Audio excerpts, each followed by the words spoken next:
제가 오늘부터 몇 차례에 걸쳐서 죽음학을 바탕으로 해서 같이 그 생각을 해보기로 하겠습니다. 제가 무슨 강의를 한다기보다는 어떤 그 의제라고 할까, 이제 어떤 주제를 놓고 같이 생각해 보자고 하는 것입니다. 지금 제가 죽음학이라는 표현을 썼는데 죽음학이라고 하는 것이 조금은 다소 생소하게 들리실 수도 있는데, 그건 이제 진행하는 과정에서 더 이야기를 하기로 하고,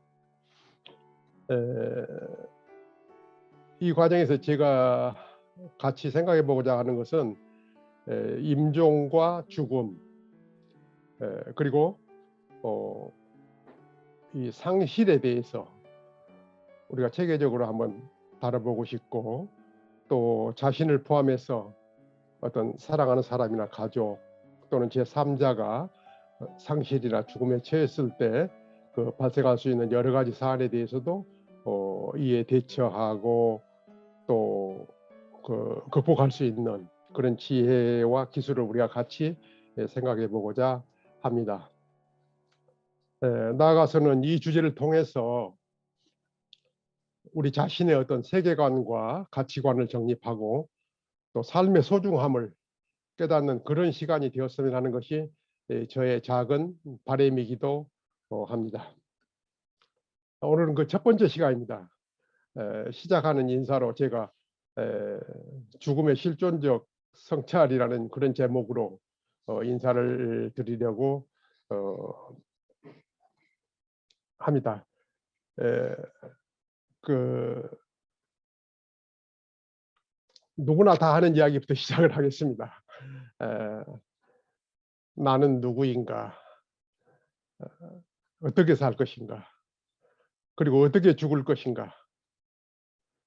다 하는 이야기지만은 우리에게는 영원한 숙제이기도 합니다. 죽음이라고 하는 것은 특히 그렇게 가벼운 주제는 아닌 것 같습니다. 죽음이 아직은 나한테는 좀 멀고 막연한 것 같지만은 그것이 그 잠재적인 어떤 가능성이자 필연성이라고 하는 사실, 또 인간이라고 하는 것은 죽음을 향한 존재라는 것. 하이데커는 이 모든 확실성 가운데 가장 확실한 것이 죽음이라는 이런 표현을 쓰기도 했습니다. 우리가 이제 죽음을 생각할 때에 같이 생각하는 것이 이제 생명을 생각하지 않을 수 없는데, 살아있는 모든 것은 어김없이 죽어간다는 사실, 또 죽어가는 모든 것은 또 어김없이 살아있다는 사실, 이 생명의 특성은 삶과 죽음이 동시에 존재한다는 것이고, 또 태어나는 모든 것에는 반드시 죽음에 따르는 것이고, 죽어가는 모든 것에는 반드시 태어났기에 존재함이 가능하다는 이런 어떤 당연하면서도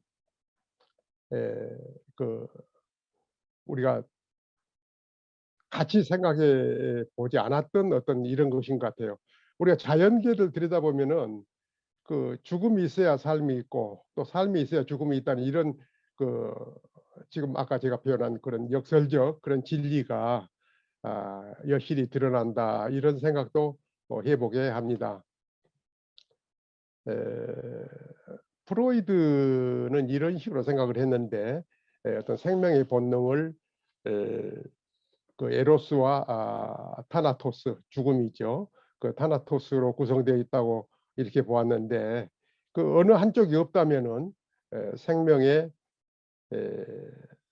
뭐 생명을 이룰 수 없다, 이렇게도 이야기를 할 수 있겠죠.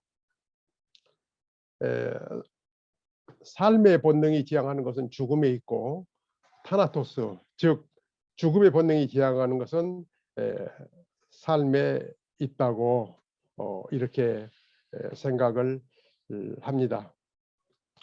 이 삶과 죽음은 그 서로 그 보완적이고 또 그 어떤 더 완벽한 어떤 진화와 그 성장을 위한 동력이라고 볼 수 있는 것이죠. 그래서 이 생명은 삶과 죽음이라고 하는 끊임없는 어떤 교환을 통해서 진화하고 성장한다고 그렇게 보아집니다. 우리 인류는 어떻게 말하면 공동체를 공부하는 과정에서 느낀 것인데 어떤 죽음의 공포를 극복하기 위해서 문명과 문화를 발전시켰다 이렇게도 이야기할 수가 있는 것 같아요. 뭐라 그럴까, 굶어 죽지 않기 위해서 농업을 일으켰고 또 얼어 죽지 않기 위해서 옷과 뭐 집을 만들고 그러면서 이제 산업을 발전시켰고 또 병들어 죽지 않기 위해서 우슬과 약을 만들었다 이렇게 보겠죠. 볼 수 있겠죠. 그 역사학자들에 따르면 이 죽음이 강조되는 그런 사회 분위기 속에서 사람들은 더 열정적으로 살았다고 그래요. 이 죽음의 특징은 누구나 반드시 죽기 때문에 이 보편성과 필연성을 가지고 있습니다. 이 한계 상황이라고 하는 것, 그런 그 근본적인 제약을 가지고 있고 또 유한성이라고 하는 그런 측면에서 보면은 어떤 그런 그 명에 대한 어떤 그 자기 생명이라고 할까 목숨에 대한 어떤 그런 자각이 있고 그런가 하면 그러면서도 그 뭐라 그럴까 자기 생의 마지막까지 그 우한 의식을 가지고 있기도 합니다. 존재론적 그런 불안과 염려가 있는가 하면 또 삶에 대한 일정한 목적과 방향성이 부여되어진 그런 측면도 있고 삶의 정반에 대한 어떤 자기에 대한 어떤 깊은 성찰 이런 것도 역시 죽음이 우리에게 주는 이야기가 아닌가 이런 생각을 합니다. 죽음에서는 그 임종과 죽음을 달리 이야기할 수 있다는 그런 생각이 들어요. 임종이라고 하는 것은 죽음을 맞이한다 이런 뜻인데 그 인간의 어떤 삶의 완성, 안성을 위한 어떤 과정이자 여정 이렇게 해석되어질 수 있고 그리고 이건 본질적으로 삶과 분리되지 않는다. 이것은 바로 어떤 주체의 자율적인 선택과 그 의지적 결정에 의해서 능동적으로 맞이하는 그런 죽음이다. 반면에 죽음이라고 하는 것, 사라고 하는 것, 이것은 육신의 생명의 어떤 소멸이자 죽어가는 그런 상태, 그렇게 이해되어진다. 이런 모습은 어떤 수동적이고 피동적으로 어떤 자연의 섭리 아래서 그 섭리 아래 무릎을 꿇는 그런 의미로 해석되어질 수 있다는 그런 생각도 듭니다. 그 얘기에 보면은 군자왈종, 소인왈, 사라고 하는 그런 표현이 있습니다. 군자가 죽는 것은 마친다고 하고 소인이 죽는 것은 죽는다, 사라고 말한다고 합니다. 앞에 이야기한 그런 이야기들이 이런 이야기에도 함축되어져 있다는 그런 생각을 합니다. 이제 우리 사회의 죽음관을 보면은 사실 그런 것 같아요. 어떤 세월호라든지 또 메르스 그리고 우리 지금 당하고 있는 이 코로나 사태 등을 경험을 하면서 사회적으로 그 트라우마가 만연돼 있고 그 한병철 교수 이야기한 책 이름 그대로 그 피로 사회인 것 같아요. 그런가 하면 또 그 의학적 발달의 어떤 수명 연장 이런 신화가 팽배해 있고 그런 가운데 저는 이 병원에서의 죽음이라고 하는 것은 실패의 개념이다. 이것은 죽음의 의료화, 죽음의 제도화 이런 쪽으로 계속 이런 것을 촉진하는 이런 것이 아닌가 이런 생각이 들고 또 사회적이고 문화적이고 또 자연적인 이런 죽음 우리 어렸을 때 보면은 상여가 나가고 그걸 뭐 동네의 어떤 축제로 여겼던 그런 죽음에서 어떤 부건 의료 영역의 죽음으로 이렇게 전환되어 가고 있다. 이런 생각을 하고 이런 것들이 이제 공적인 영역에서 은폐되어지고 그리고 이제 또 우리가 초고령 사회로 가는 데 따른 이런 어떤 그 뭐라 그럴까 아주 위기의식 이런 것들이 팽배해 있는 게 우리 사회의 어떤 죽음관 아닌가 이런 생각을 해 보기도 합니다. 실은 이런 이야기를 하는 것은 여기에 뭐 귀결된다고 저는 그런 생각을 해요. 에, 어떻게 살 것이냐가 문제라는 것입니다.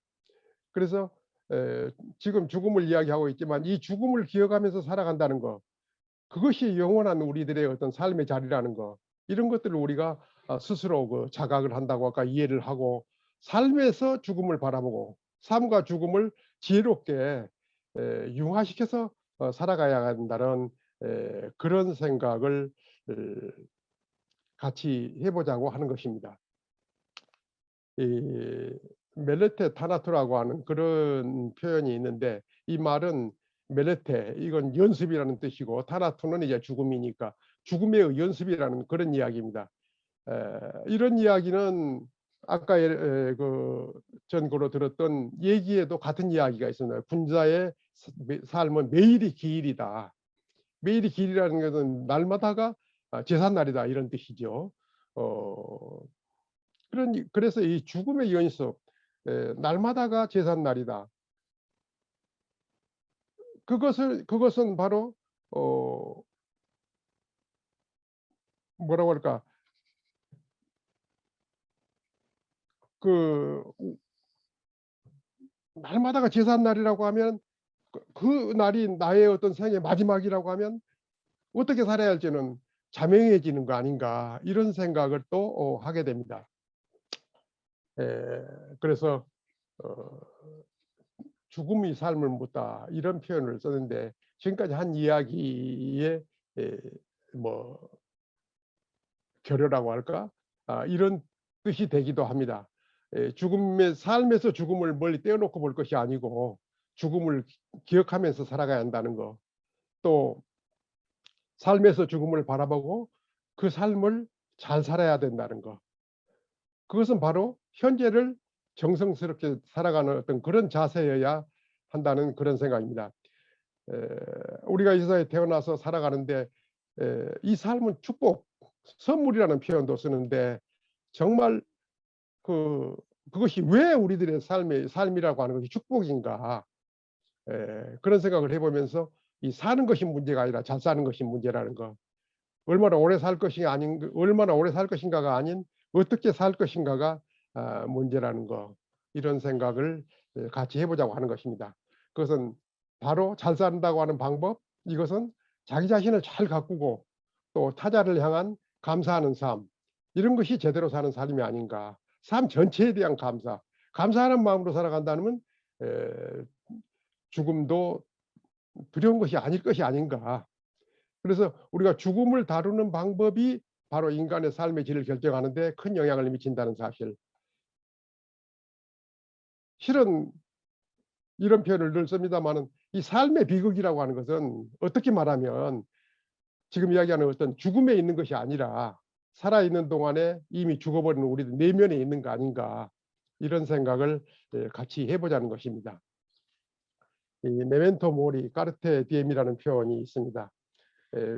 메멘토 모리라고 하는 것은 그 죽음을 기억하라. 까르페 디엠은 현실에 충실하라, 이런 이야기인데 지금까지 했던 이야기의 함축적인 표현이라는 생각이 들어요. 그